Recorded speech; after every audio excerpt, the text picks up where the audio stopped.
Bonjour à tous, bienvenue à cette introduction à Elixir et au framework Phoenix. Je me présente, je m'appelle Sofiane Badag, je suis développeur JavaScript freelance. Donc je fais quelques missions avec Malte et quand j'ai un peu de temps libre, je me renseigne sur Elixir et je joue un peu avec le langage. Alors Elixir, qu'est-ce que c'est? C'est un langage qui est productif et performant.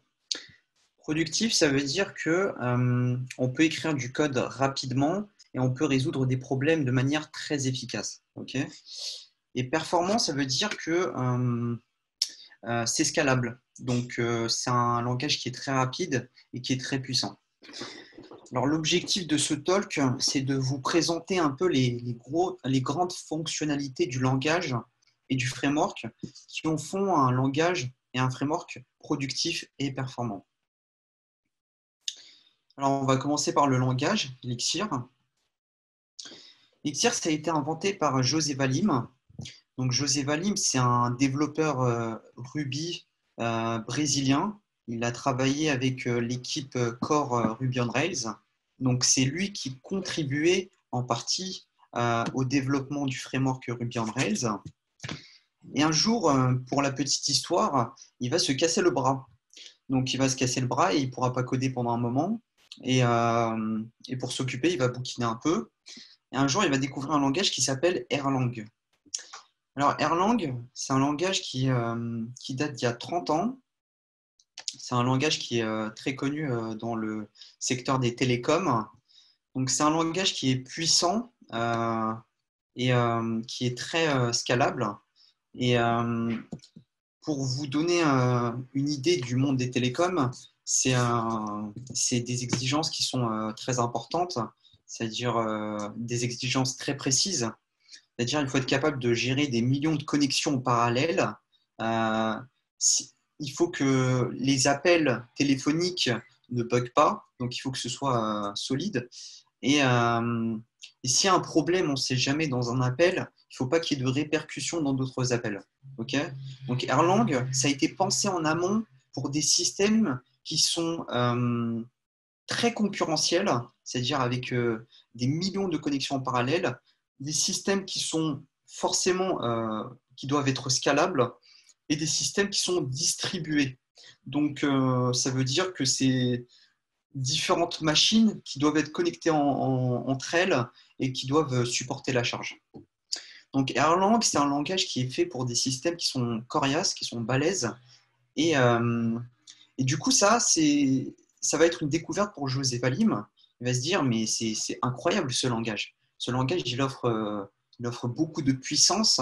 Euh, et d'une certaine manière, comme c'est utilisé dans les télécoms, ça pourrait être utilisé dans l'univers du web.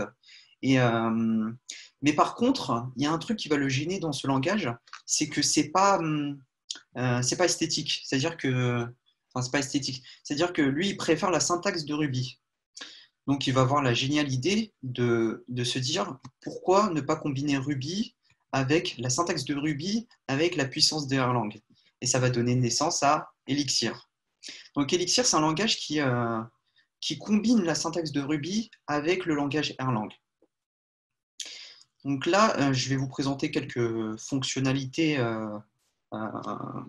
qui font d'Elixir un langage à part. Alors, en soi, le langage, il est similaire à Ruby. Ça veut dire que c'est similaire à la plupart des langages que, pour ceux qui codent, vous savez déjà. Donc, pour faire des fonctions, on va utiliser des def-end. Pour regrouper les fonctions, on va utiliser des modules. Aussi, c'est un langage fonctionnel. Je ne vais pas rentrer dans les détails de ce qu'est la programmation fonctionnelle, mais pour faire très bref, c'est la programmation, c'est un ensemble de principes, si vous voulez, qui permettent de faire du code solide. Okay, donc, un des problèmes qu'on peut retrouver dans d'autres langages, notamment les langages orientés objets, c'est ce qu'on appelle le problème du shared state. C'est-à-dire quoi? C'est-à-dire que on peut se partager des variables, on peut se partager de la donnée. Okay, donc, s'il y a une fonction peut accéder à de la donnée qui est ailleurs dans l'application. Et ça pose un problème parce que à la fin, c'est très difficile à débugger et on peut se retrouver avec des problèmes très compliqués. Et la programmation fonctionnelle, ça va apporter des principes et des solutions concrètes pour faire du code propre, du code sécurisé et du code qui ne soit pas compliqué à débugger. Ok. Donc Elixir, c'est un langage fonctionnel et c'est aussi un langage qui se rapproche de Ruby. Alors, comme premier élément de syntaxe, on a le pipe operator. Le pipe operator, c'est un truc assez magique. Alors là, je vous ai montré un petit exemple. J'ai utilisé le pointeur. Ok. Donc là, j'ai sorti un exemple de Stack Overflow. Dans la première ligne, vous voyez qu'on est en train d'imbriquer des appels de fonctions comme étant des paramètres de fonction. Ok. Donc ça, c'est très compliqué comment dire, à visualiser. Donc, ce qu'on peut faire, on peut, dans la plupart des langages, séparer chaque opération dans une ligne à part et stocker le résultat dans une variable. Ok. Alors, cette approche, elle est beaucoup plus pratique que la première, parce que tout de suite, là, vous voyez dans la deuxième partie, dans le deuxième bloc de code, on voit clairement qu'il y a 4 lignes. Ok. On voit qu'il y a clairement quatre opérations. Et donc, déjà, ça apporte une meilleure visibilité. Maintenant, avec Elixir, on a un symbole qui s'appelle le pipe operator qui permet de simplifier encore plus l'écriture des algorithmes. C'est-à-dire que là, vous voyez dans le dernier exemple, le pipe operator, c'est. Alors, bon, il y a ça qui gêne, bon, c'est pas grave. C'est le truc qui a la deuxième ligne, à la troisième et la quatrième, au niveau de la gauche. Ok. Donc, en gros, comment ça fonctionne? Là, vous avez Hello World. Hello World, ça va être le premier argument de string split. Ok. Donc, le principe, c'est on a une donnée dans une ligne qui va être intégrée comme premier argument de l'appel de la fonction au niveau du pipe operator. Ok. Et ensuite, la deuxième ligne, ça va être le premier argument de la troisième ligne. Ainsi de suite, ainsi de suite. Et à la fin, on crée ce qu'on appelle une pipeline, c'est-à-dire la combinaison de plusieurs opérations qui permet à une entrée donnée d'avoir un certain résultat à la fin. Ok. Donc le pipe operator, ça permet de faire des trucs, ça permet de faire du code très propre. Et si vous voulez, l'idée en Elixir, c'est de réussir à, quand on peut, créer des pipelines qui vont traduire euh, les solutions de nos problèmes de manière très esthétique. Ok. Donc voilà pour le pipe operator. Alors il y a un autre concept très puissant qui s'appelle le pattern matching. Alors là, je vous ai sorti une belle ligne de code que beaucoup ne vont pas comprendre a priori. Je ne vais pas vous expliquer dans les détails toutes les parties, mais je vais vous expliquer un peu le concept du pattern matching. Donc le pattern matching, c'est quoi? C'est simplement le symbole égal. Ok. Donc le symbole égal, dans d'autres langages, on appelle ça l'opérateur d'assignement. Sauf que ici, en Elixir, c'est pas c'est pas un assignement qu'on est en train de faire. Euh, Ici, on est en train de matcher parce que c'est l'opérateur de matching. Ok. Donc, vous inquiétez pas, je vais vous simplifier le concept hein, et vous allez tout de suite comprendre où je veux en venir. Donc là, l'idée c'est quoi? C'est que la partie de droite, on va essayer de la faire matcher avec la partie de gauche. Donc fetch value, on va se dire qu'on fait un appel API, c'est-à-dire on a un serveur, on va essayer de capter de la donnée et on va avoir un début de résultat. Ok. Ce début de résultat, on va essayer de le faire matcher avec la partie de gauche. Donc l'idée ici, vous voyez, ça c'est un OK, et là il y a 2 points, c'est-à-dire que c'est une constante ou un atome. Et l'idée, c'est que si on a un OK ici dans la partie de droite et qu'on a un OK dans la partie de gauche, normalement, ça match. Et donc, normalement, c'est bon. OK. Mais dans le cas contraire où il y a un problème dans le serveur, on fait un appel API, donc on va avoir une erreur. Parce que dans le cas où ça ne marche pas. OK. Donc, erreur et OK, ça ne matche pas. OK. Donc, l'application, enfin, c'est pas l'application, mais la fonction s'arrête là et ça crache. D'accord. Donc là, concrètement, on fait premier travail, un appel API. Deuxième travail, on essaye de matcher pour voir si l'appel API a réussi. OK? Maintenant, on va faire un troisième travail. Là, vous avez value en bleu qui correspond à une variable, sauf que cette variable, elle n'a pas de valeur pour le moment. Donc là, value, on essaie de voir s'il y a une clé dans data du fetch value. Et s'il y a une clé value, et ben alors on va assigner la valeur de value dans la variable value. OK? Donc concrètement, on est en train de faire un assignement, un ou une assignement. Ouais, c'est un assignement, pardon. Donc c'est un assignement de variable. Donc value va prendre la valeur de value. OK? Donc concrètement, dans cet exemple, en une ligne de code, on est en train de faire 3 travaux. OK? 3 travaux en une seule ligne de code. Et ça, c'est grâce au pattern matching. Et grâce au pattern matching, on peut réussir à faire du code très synthétique. Et là, par exemple, en une seule ligne de code, j'ai réussi à faire 3 travaux, ce qui, dans d'autres langages, m'aurait nécessité beaucoup plus de lignes de code. Alors là, j'ai une petite question, ce serait plus clair si on avait un exemple de ce que retourne fetch value. OK. En fait, fetch value, ça va retourner à peu près ça. OK? Ça va retourner une constante OK. Et là, ça va retourner ce qu'on appelle un map, mais dans d'autres langages comme le JavaScript, ça correspond à un objet ou un dictionnaire. OK? Donc, c'est ça que ça va retourner, fetch value. OK? Je ne sais pas si j'étais clair, Yannick. Aussi, la partie, en gros, OK, c'est l'état de l'appel API. Et la partie de droite, ici, c'est la donnée. OK? Donc, l'état de l'appel, ça aurait pu être OK ou ça aurait pu être erreur. Et là, ça va être soit la donnée, soit ça va être un message d'erreur. OK? Si tu peux dire OK, je te laisse 5 secondes. Non, il ne répond pas. OK, on va dire que c'est bon. De toute façon, vous pouvez poser des questions à la fin. Donc, si jamais il y a des notions qui ne sont pas claires, vous aurez une chance de poser des questions. Alors, OK, les process. Donc, Elixir, c'est un langage qui est basé sur Erlang. Un exemple. Ouais, mais là, je peux pas écrire d'exemple. De toute façon, j'ai montré fetch value. Bah, ça aurait pu être n'importe quel call API. De toute façon, on peut en reparler après si vous voulez. OK. Ouais, les process. Donc, Elixir, c'est basé sur Erlang. Et Erlang, c'est un langage qui excelle dans la gestion du concurrentiel.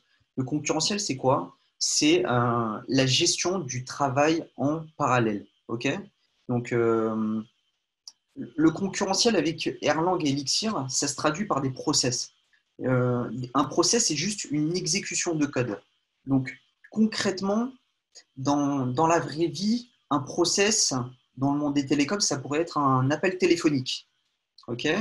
Dans le monde du web, un process, ça pourrait être une requête HTTP. D'accord?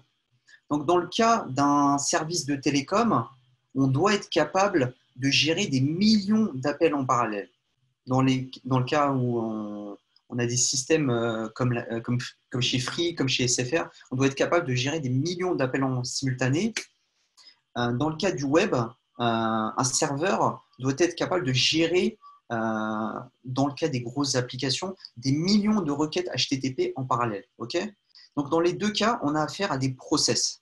Les process ici, ce n'est pas des process d'ordinateur qui sont très lourds, c'est quelque chose de très fin, quoi. C'est une petite exécution de code, mais qui est isolée. OK? Donc ça, c'est très important, le fait que ce soit isolé, parce que ça permet de, comment dire, de, quand un process crash, en gros, ça ne va pas avoir de répercussions sur les autres process de l'application. Voilà. Et du coup, quand on va avoir affaire à des millions de process, bien entendu, il faudra se poser la question de l'organisation. OK? Donc voilà, imaginez, vous avez plein de process, vous en avez des millions. Maintenant, comment vous allez gérer tous ces process? Bah, pour ça, vous avez ce qu'on appelle l'OTP. L'OTP, c'est l'ensemble des design patterns de l'écosystème Elixir et Erlang. Donc, en gros, vous avez un ensemble de solutions prédéfinies ou d'autres outils qui vous permettent tout de suite d'organiser votre code de manière propre. Je vous donne un exemple ici. Là, en jaune, vous avez des workers. Donc, c'est un nom aléatoire qu'on a donné pour les process. Et on a des supervisors en vert. Un supervisor, c'est un design pattern, en gros. Pardon. C'est un design pattern de Erlang et de Elixir. En gros, c'est un process qui va gérer d'autres process. Okay, et donc là, vous avez un supervisor qui va gérer différents process. Et là, vous avez un supervisor qui gère des process et un supervisor. Donc, ça va donner à la fin ce qu'on appelle un arbre de supervision ou un arbre de supervisor. Et l'avantage avec un supervisor, c'est que si un process crash, ben c'est lui qui va se charger de réinitialiser le process. Okay, donc, l'OTP, c'est un univers très vaste. Là, je vous ai juste donné un exemple, mais si vous voulez, la morale, c'est que quand vous commencez avec Elixir, vous avez plein de design patterns, vous avez plein de solutions qui vous permettent tout de suite de créer des applications robustes et de gérer tout l'aspect concurrentiel. Alors, dernier point que je vais aborder concernant le langage Elixir, c'est la métaprogramming. Alors, la métaprogramming, c'est quoi? C'est une technique qui permet d'étendre le langage. Okay, donc, imaginez en JavaScript, vous voulez implémenter le pipe operator. Alors, de manière simple, c'est-à-dire en utilisant le langage JavaScript, vous ne pouvez pas étendre le langage comme ça. Moi, je dirais que ce n'est pas possible au premier abord. Okay, mais avec Elixir, vous pouvez créer votre propre syntaxe de code.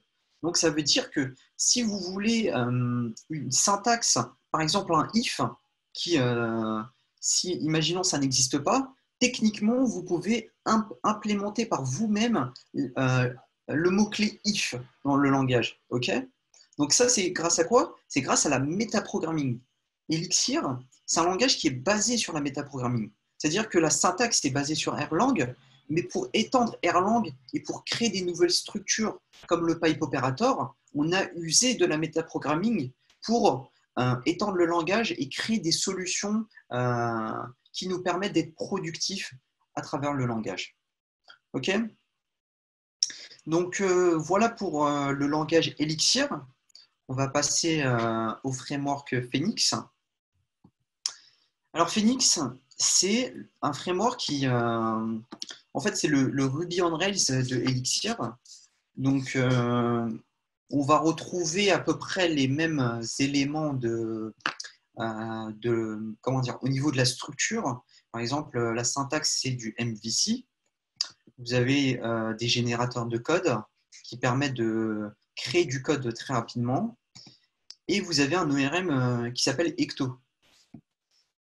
Donc, Phoenix, ça vous donne droit à la même productivité que Ruby on Rails, à peu près, sauf qu'il y a une petite différence, c'est que c'est scalable. Alors là, je vous ai tiré un exemple, je vous ai sorti un exemple de ce qu'on a pu faire avec Phoenix. C'est-à-dire que l'équipe Phoenix a fait l'expérience et a essayé de voir jusqu'où on peut, jusqu'à combien de connexions WebSocket on peut gérer avec Phoenix. Ils ont réussi à atteindre 2 millions de WebSockets avec un seul serveur et aucune ressource externe. C'est-à-dire on n'a pas utilisé Redis, on n'a pas utilisé je ne sais quoi pour scaler 2 millions de WebSockets. On a fait ça dans un seul serveur avec Phoenix, de manière, je dirais, native. Et donc, Phoenix, c'est un langage qui excelle dans la gestion des WebSockets. Donc, les WebSockets, c'est vraiment quelque chose de très tendance, parce que le temps réel, c'est ce qu'on retrouve dans toutes les applications. Vous avez des systèmes de notification temps réel, vous avez des chats avec des communications temps réel, vous avez, voilà, on peut trouver plein d'exemples. Par exemple, on est sur Zoom, et Zoom, clairement, c'est du temps réel. Donc techniquement, il doit y avoir des connexions WebSocket. Et avec Phoenix, si vous voulez gérer des applications avec beaucoup de connexions simultanées, bah, clairement, vous pouvez gérer ça très facilement et de manière scalable grâce à Phoenix. Et si je peux vous sortir un autre exemple de tête, vous avez Bleacher Report.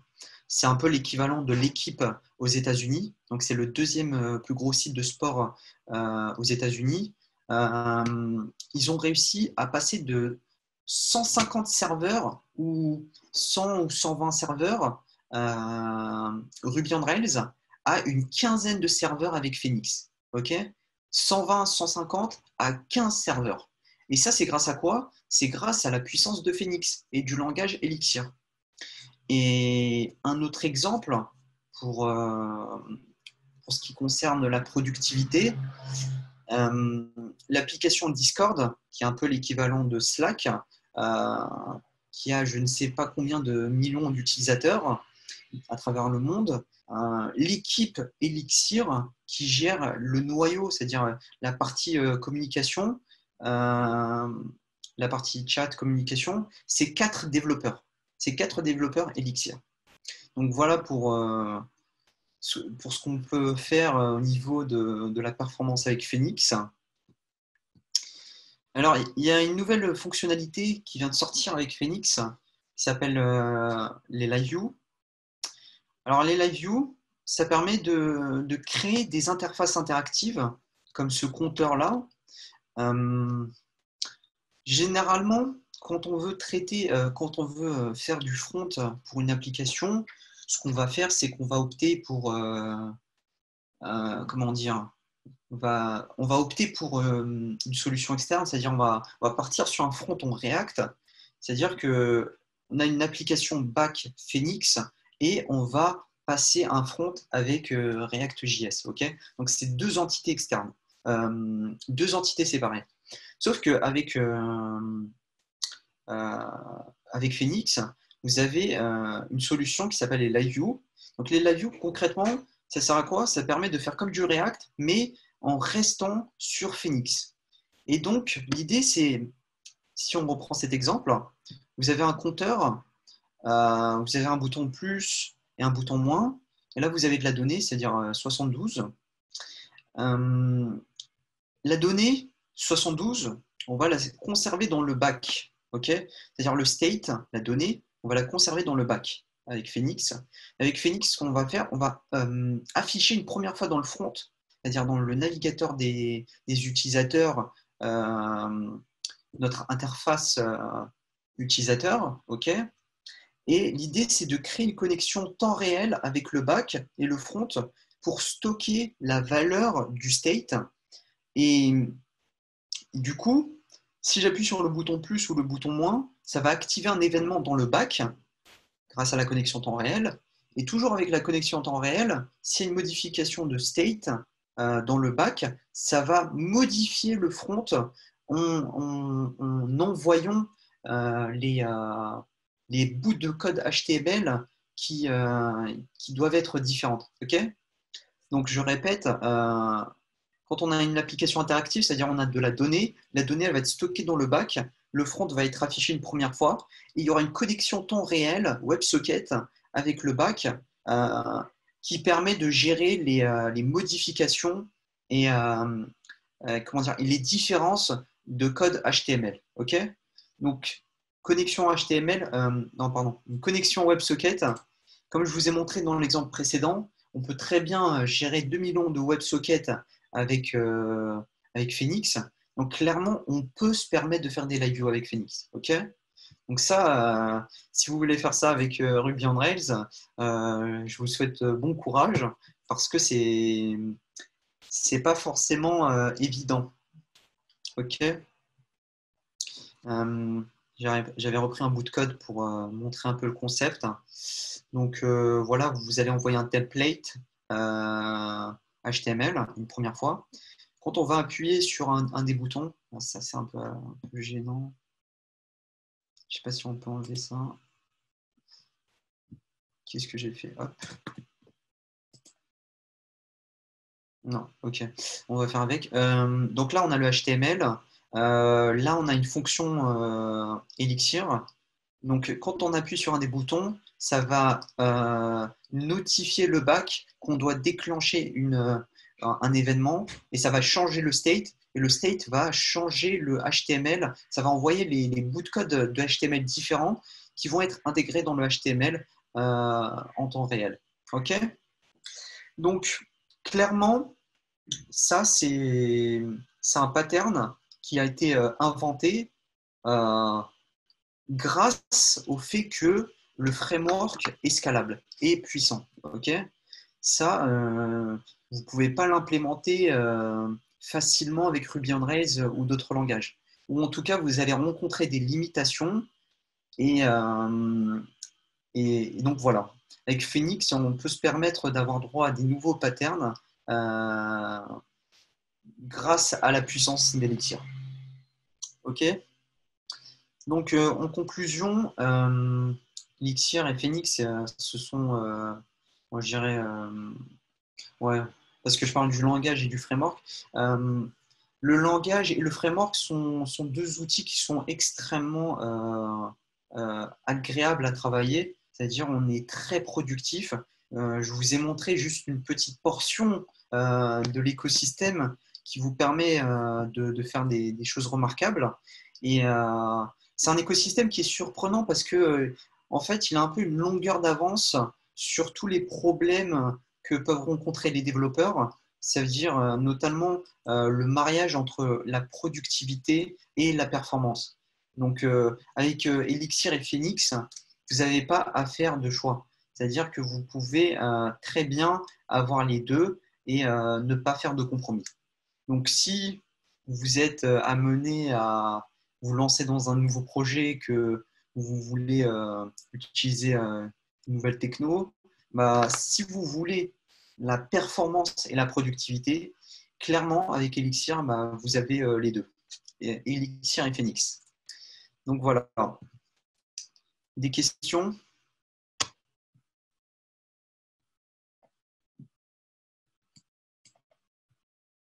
Alors, vous avez une partie de chat si vous voulez poser des questions. C'est tout bon? Ok. Bon, je vais reprendre un peu le micro, mais si vous avez encore des questions là pendant les prochaines minutes, n'hésitez pas. C'était assez dense, donc peut-être que tu as. Ah bah tiens, une question, Alors, à Sofiane. quel niveau intervient-on en Elixir? Qu'est-ce que tu veux dire par intervenir en Elixir? Est-ce que tu veux dire que. Est-ce que ta question c'est à quel niveau on peut se lancer à Elixir? Tu écris un serveur en WebSocket d'abord? Ah, en Elixir? Alors, je te laisse finir ta question et donner des détails. Tu écris un serveur en WebSocket d'abord? En fait, Phoenix, c'est écrit en Elixir. Ok. Donc, Phoenix, ça permet de créer des serveurs back, comme tu dis. Ouais. En fait, Phoenix, c'est comme Ruby on Rails. Ça veut dire que tu peux créer des applications full stack web, tu peux créer des API et tu peux créer les deux en même temps. Ok. Et en fait, dans le cadre de ton serveur, tu peux gérer des connexions HTTP, des requêtes HTTP plutôt, et tu peux gérer des WebSockets. Ok. Donc, les WebSockets et les requêtes HTTP, tu gères les deux dans un serveur Phoenix. C'est ça le but d'un serveur Phoenix, c'est gérer des requêtes HTTP et des requêtes, enfin, des connexions WebSocket. OK?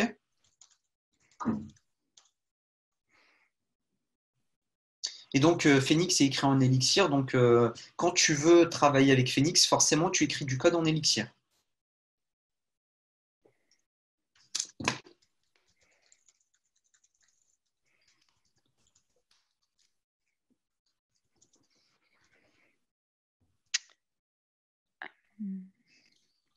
Ça va, les gars? C'était clair?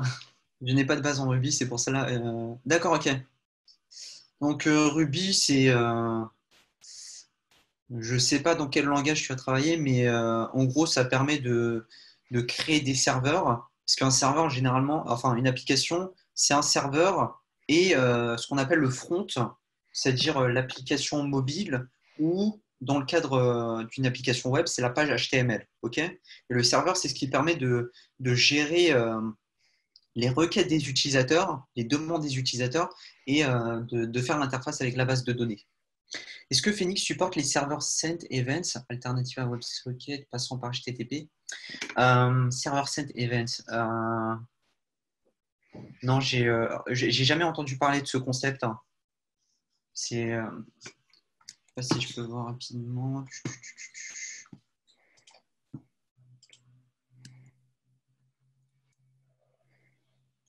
On voit toujours ton écran, hein, Sofiane. Ouais. Ok. Juste pour que tu le Je vais voir saches. Google. The server push notification. Bah, techniquement, moi je pense que ouais, tu peux gérer. Hein, c'est vue d'ensemble.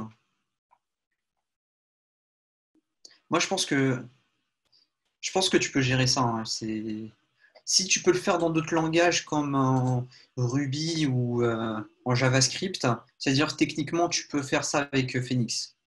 Et, et pareil pour d'autres fonctionnalités, c'est-à-dire que si vous rencontrez, si vous pouvez faire quelque chose avec Ruby on Rails, avec JavaScript, avec du Go, techniquement vous pouvez le faire avec Phoenix et Elixir. D'autres questions? Ok, on l'utilise en Node.js car avec WebSocket, on avait des soucis dans certains environnements. Merci. Ok. Euh, Sinon, il y a aussi ce qu'on appelle le long polling. Euh, le long polling, c'est en gros, on crée une connexion HTTP. Enfin, c'est pas on crée une connexion HTTP. On fait une requête HTTP, mais on ne donne pas de réponse tout de suite. C'est-à-dire quoi? C'est-à-dire que s'il y a une modification dans le back, là, on va renvoyer une réponse. OK? Et ensuite, automatiquement dans le front, on va refaire une requête HTTP, mais on s'attend à rien tout de suite. OK? Et en fait, ça, c'est une manière de simuler du temps réel. Donc, avec Phoenix, on peut très bien gérer du WebSocket traditionnel, mais aussi du long polling, c'est-à-dire la technique à l'ancienne qui se faisait au début des années 2000.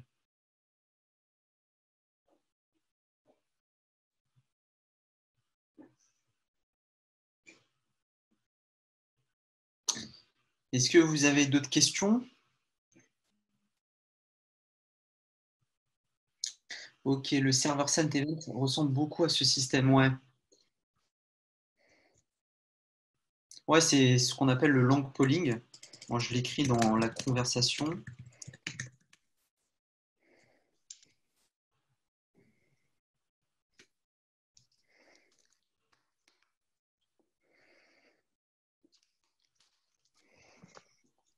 Ok, bah, ça a l'air bon. Vous avez encore des questions? Ah, Ah, est-ce que tu arrives à, là on parle de l'aspect business. Donc, est-ce que tu arrives à trouver pas mal de missions sur Elixir? Bah, la réalité du marché, c'est quoi? C'est que Elixir, ça reste un nouveau langage. Donc, l'adaptation, enfin, nouveau, l'écosystème, il est mature. Donc, si vous avez un projet, vous pouvez le réaliser très facilement avec Elixir. Elixir, c'est stable, c'est safe, donc il n'y a pas de souci pour ça. Par contre, au niveau des entreprises, l'adoption n'est pas encore mainstream comme en JavaScript ou en Ruby on Rails. Donc, forcément, alors il y a des entreprises qui utilisent du Elixir et il y en a beaucoup qui l'utilisent sans même que vous le sachiez. Donc, vous avez par exemple Welcome to the Jungle, vous avez Itch, vous avez France Télévisions, vous avez Discord, euh, Facebook Messenger et WhatsApp avec Erlang. Donc, il y a beaucoup d'entreprises qui utilisent déjà Erlang et Elixir, mais vous ne le savez pas forcément. Mais malgré tout, ce n'est pas un langage encore mainstream. J'espère d'ici là, ça va changer. Et au niveau des missions, bah, forcément, l'offre enfin, la demande est très limitée par rapport à du JavaScript ou du Ruby on Rails. Même si moi, je connais des gens qui arrivent à avoir quelques missions, mais voilà, c'est plus une question de réseau.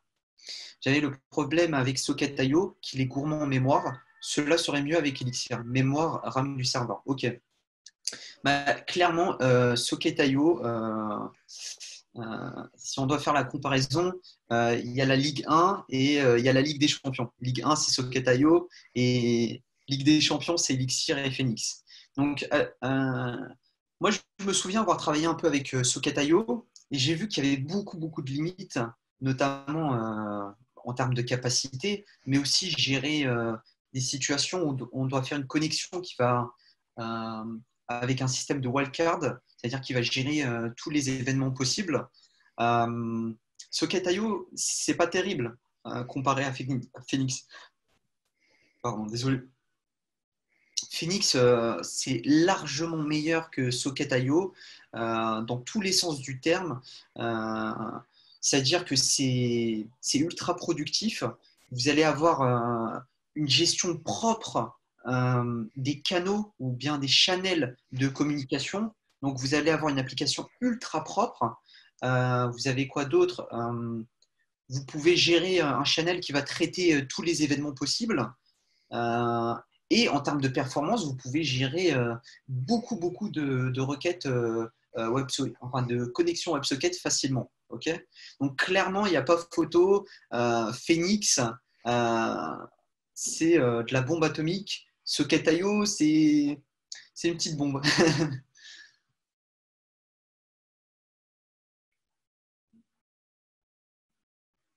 Bah, de rien. Est-ce que vous avez d'autres questions? Les WebSockets classiques ne prennent pas en charge la reconnexion automatique en cas de perte de réseau, ce que fait Socket.io. Sur Phoenix, c'est pris en charge. Alors, ils ne prennent pas en charge la reconnexion automatique. En fait, si Phoenix gère la reconnexion automatique, même avec les live view, c'est-à-dire quand vous avez une live view et que la connexion est coupée, et ben alors il y a un système d'attente de la reconnexion et en même temps, si on peut rechoper la connexion, et ben on va le faire. Donc c'est géré, c'est déjà géré. Quel temps d'apprentissage cela prend pour un truc utilisable? Pas parfait nécessairement. Ok, bah, ça dépend de ton background. Si tu as fait du Ruby on Rails, bon, toi, je sais que tu as dit que tu n'en as pas fait, mais dans le cas où tu en as fait, tu vas retrouver un peu la même logique de travail, donc c'est très rapide. Euh, Sinon, si tu n'as jamais travaillé avec Ruby on Rails, bah, ça peut varier, hein. Si tu ne travailles pas pendant le confinement, bah, tu as tout ton temps. Je pense que tu peux gérer ça en 2 semaines si tu donnes à fond. Et moi, moi, je me rappelle, c'était il y a 2 ans, j'ai commencé. J'ai réussi à tout comprendre à peu près au bout de 2 semaines, quoi.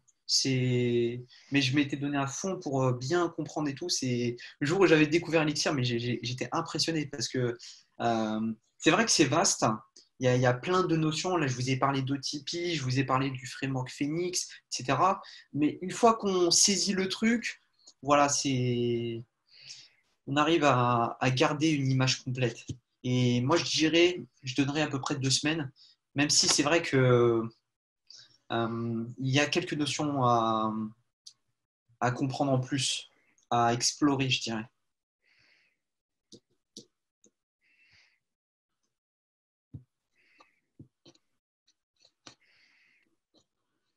On se laisse une ou deux questions, si vous en avez un. Si vous n'en avez pas, vous pouvez le signaler. Ou si vous êtes en train d'écrire une question, dites que vous êtes en train de rédiger votre question. Parce que là, on n'a pas un truc Ouais, pour signaler que quelqu'un est en train d'écrire. pas trop de visibilité. Merci pour cette présentation. Bah, de rien.